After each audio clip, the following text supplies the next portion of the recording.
இறை வார்த்தை மார்க்கு நற்செய்தி அதிகாரம் 8 இறைவசனங்கள் 27 முதல் 35 முடிய. அக்காலத்தில் இயேசு தம் சீடருடன் பிலிப்பு செசாரியாவை சார்ந்த ஊர்களுக்கு புறப்பட்டு சென்றார். வழியில் அவர் தம் சீடரை நோக்கி, நான் யார் என மக்கள் சொல்கிறார்கள் என்று கேட்டார். அதற்கு அவர்கள் அவரிடம், சிலர் திருமுழுக்கு யோவான் எனவும், வேறு சிலர் எலியா எனவும், மற்றும் சிலர் இறைவாக்கினருள் ஒருவர் எனவும் சொல்கின்றனர் என்றார்கள்.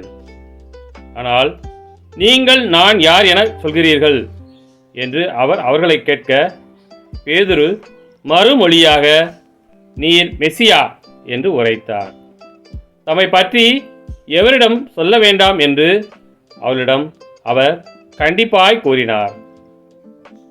மானிட மகன் பலவாறு துன்பப்படவும், மூப்பர்கள், தலைமை குருக்கள், மறைநூல் அறிஞர்கள் ஆகியோரால் உதறி தள்ளப்பட்டு கொலை செய்யப்படவும் 3 நாள்களுக்கு பின் உயிர்த்தெழவும் வேண்டும் என்று இயேசு அவர்களுக்கு கற்பிக்கத் தொடங்கினார். இதையெல்லாம் அவர் வெளிப்படையாகவே சொன்னார். பேதுரு அவரை தனியே அழைத்து கடிந்து கொண்டார். ஆனால் இயேசு தம் சீடர்கள் பக்கம் திரும்பி பார்த்து பேதுருவிடம், என் கண் முன்னே நில்லாதே சாத்தானே, ஏனெனில் நீ கடவுளுக்கு ஏற்றவை பற்றி எண்ணாமல் மனிதருக்கு ஏற்றவை பற்றியே எண்ணுகிறாய் என்று கடிந்து கொண்டார்.